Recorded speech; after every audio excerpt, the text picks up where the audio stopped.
Hello guys and girls, and welcome to today's lesson. We are trying something totally new, totally different today, something that I have never done in a classroom before, but I'm really excited to try it with you guys. We are going to do our entire lesson via video. So normally what happens in our classroom is I stand up at the front of the room, I have some kind of presentation for you guys, and you take notes as we go through the entire thing together. The only problem with that is that sometimes other people work faster or other people work slower, and it's hard to keep everybody on the same page. So I got this idea that I wanted to try to do a video lesson with you.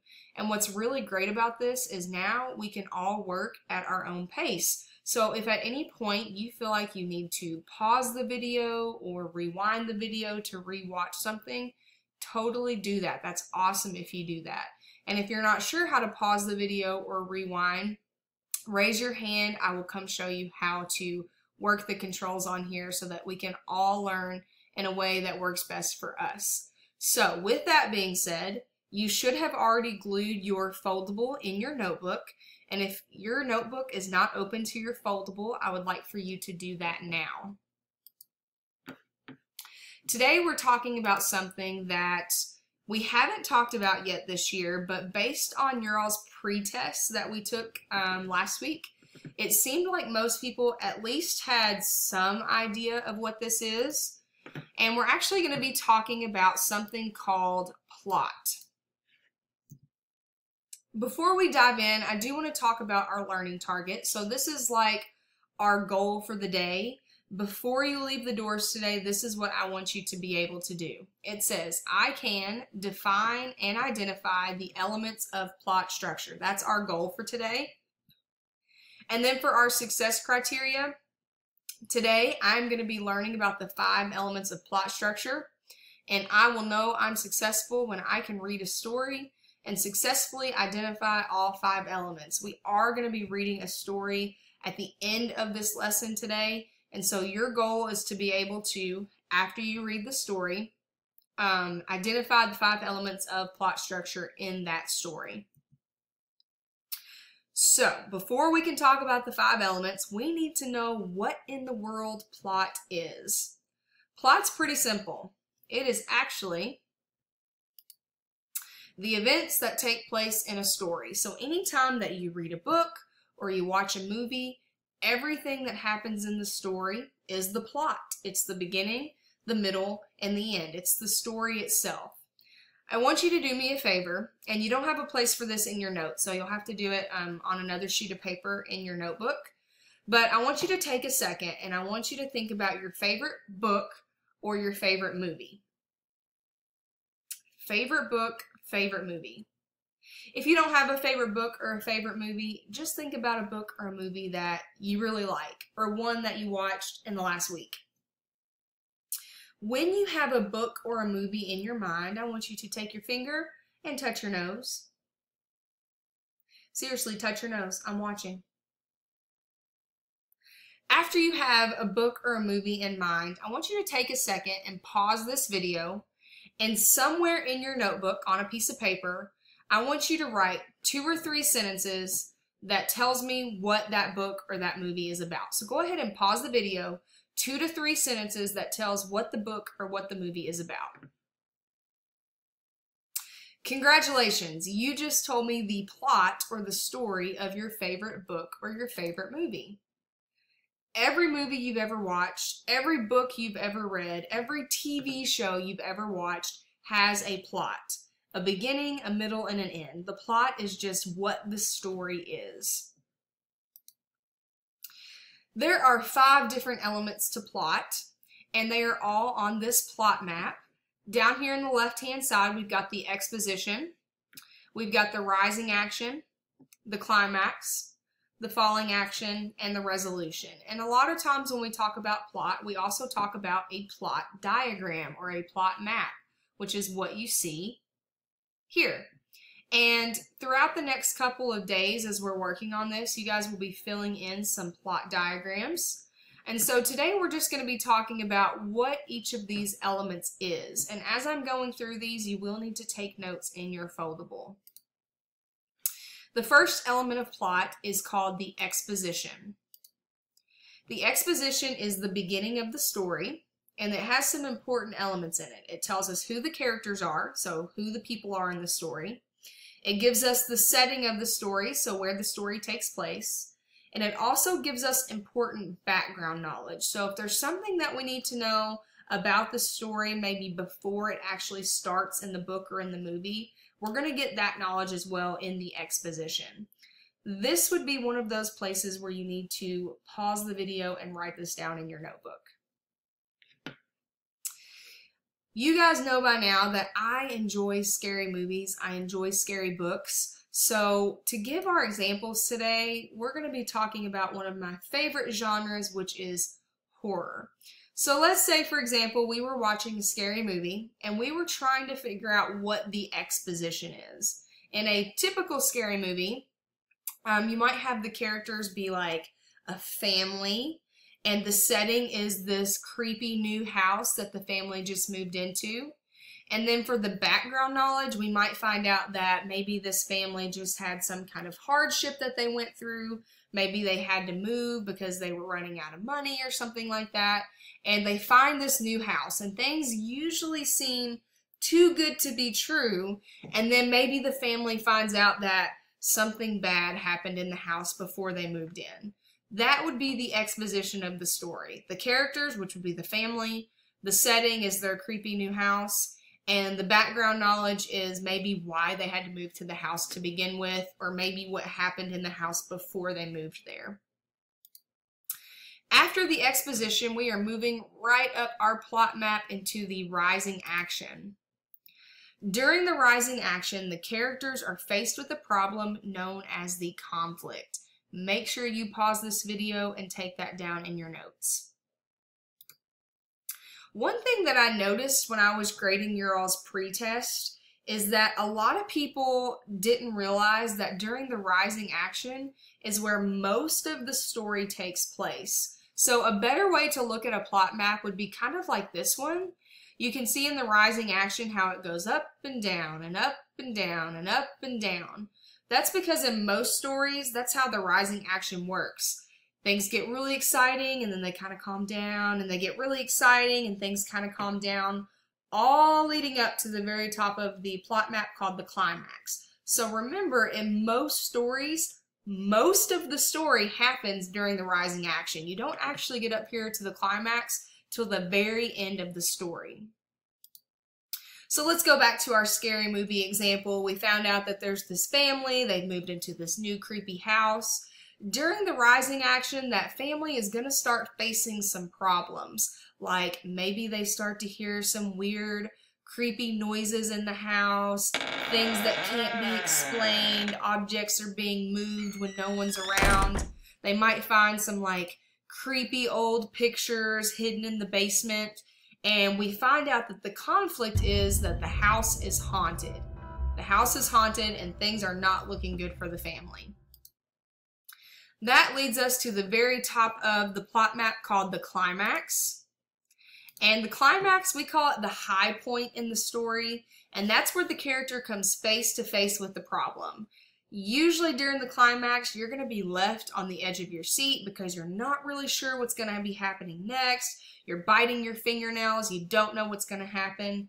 That's the climax, and it's important to remember that the climax usually comes towards the end of the story.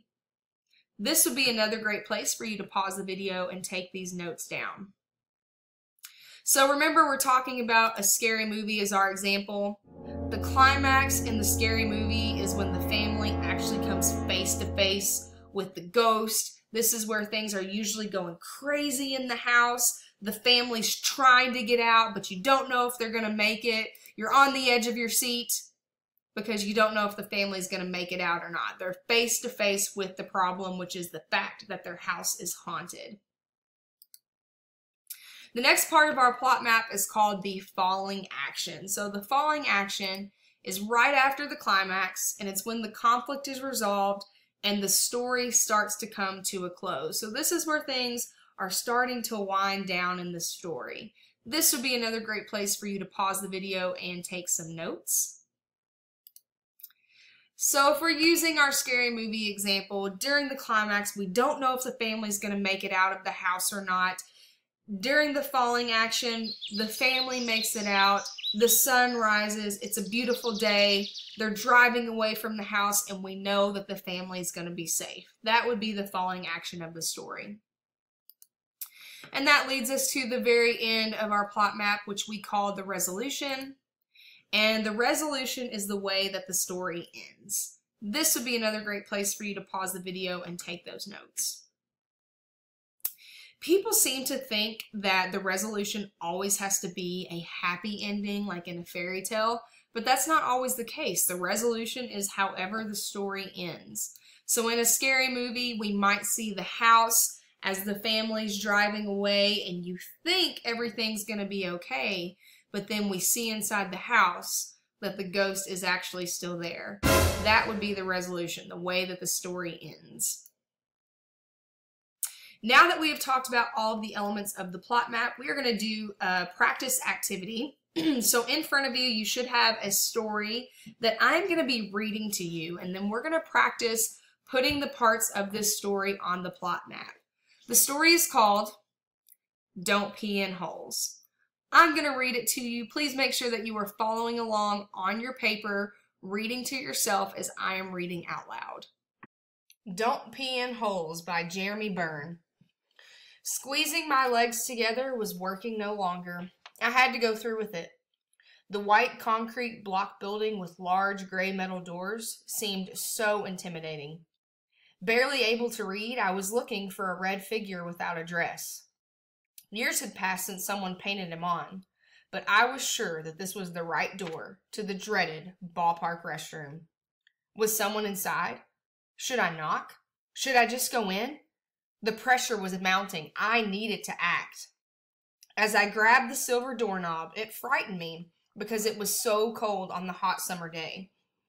The cold knob began to turn, which regrettably meant the door was unlocked. With a slow, frightening creak, the large door slowly swung open. Thoughts of what was inside raced through my head. A monster? A girl? Darkness. I could not see anything. Bright summer sunshine seemed to be swallowed by what was inside. Then the unbearable stench hit me. No way was I going any further. I must find somewhere else. The pressure was quickly overcoming me. My father had once told me on a long vacation trip that if I hold it long enough, the pain will go away. He was wrong, however. The pain refused to go away.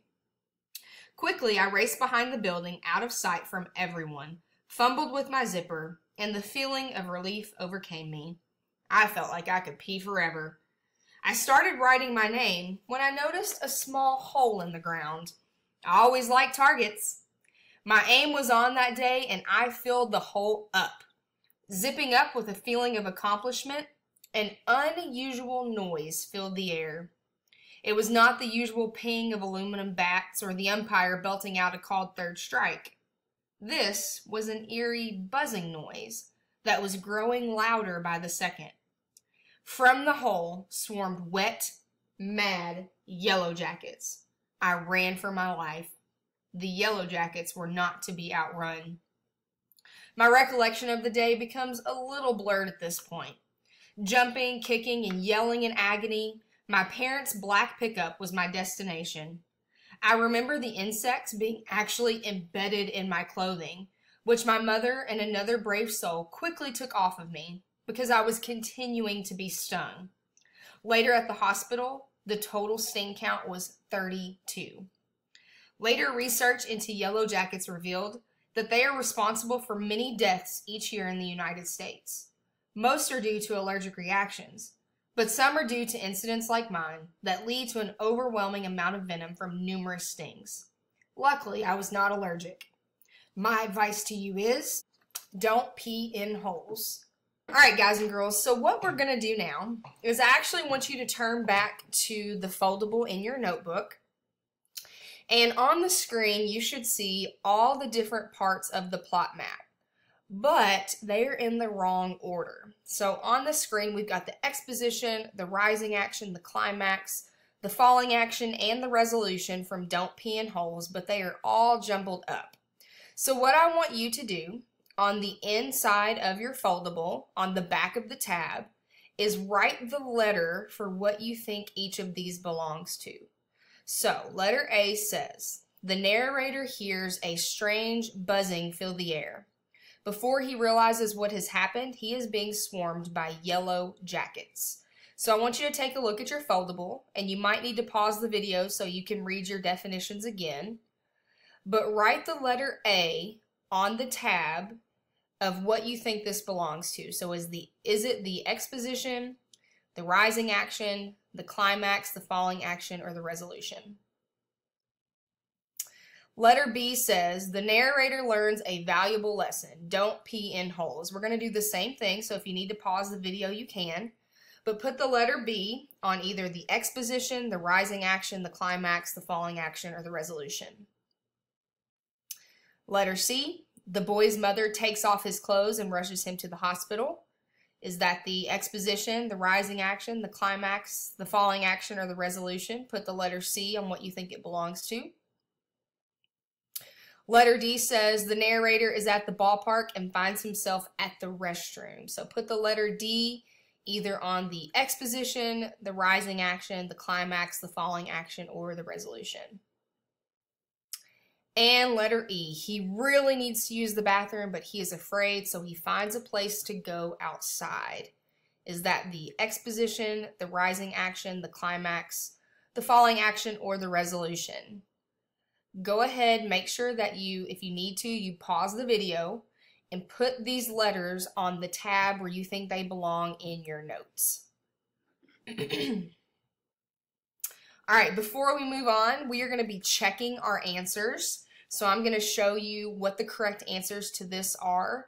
And this time when I show you the answer, instead of just writing out the letter, on the back of the tab in your foldable, I want you to copy down what it says. So we're going to start with the exposition. The exposition was letter D. The narrator is at the ballpark and finds himself at the restroom. Remember, with the exposition, we find out who the characters are. And in this story, the main character was the narrator. He never actually says his name in the story. The setting was the ballpark restroom. And we find out in the exposition that he doesn't exactly like the ballpark restroom, and that's where he finds himself. So what I want you to do now is pause the video and copy this sentence into your foldable on the back of the exposition tab. The rising action of the story was letter E. He really needs to use the restroom, but he is afraid, so he finds a place to go outside. Remember, in the rising action, this is where the conflict happens in the story. This is the problem. So the problem is he's afraid to use the bathroom because he's afraid that it's too dark. He doesn't like the smell. So he finds a place to go outside. That is the rising action. So go ahead and pause the video and copy this down on the back of your rising action tab. The climax. Remember, the climax is the suspenseful part of the story where we don't know what's going to happen next. That was letter A. The narrator hears a strange buzzing fill the air. Before he realizes what has happened, he is being swarmed by yellow jackets. Go ahead and pause the video there and copy this on your climax tab. I'm sorry, you might have to write it kind of small. The falling action, that was letter C. Remember, the falling action is when things kind of start to wind down in the story. Everything starts to work out. Letter C, the boy's mother takes off his clothes and rushes him to the hospital. Go ahead and pause the video here and copy this on the back of your falling action tab. Last but not least is our resolution. The resolution was letter B. Remember, the resolution is how the story ends. And in this story, it ended with the narrator learning a valuable lesson. Don't pee in holes. Go ahead and pause the video and copy that on your resolution tab in your foldable. All right, guys and girls, that is it for this lesson. You should now have all of your notes finished up. You should have the definition for each part of the plot map and an example on the back of the tab. Thank you so much for paying attention and being engaged during this lesson. You are going to have the opportunity to give me some feedback and let me know what you think about this. See you all next time.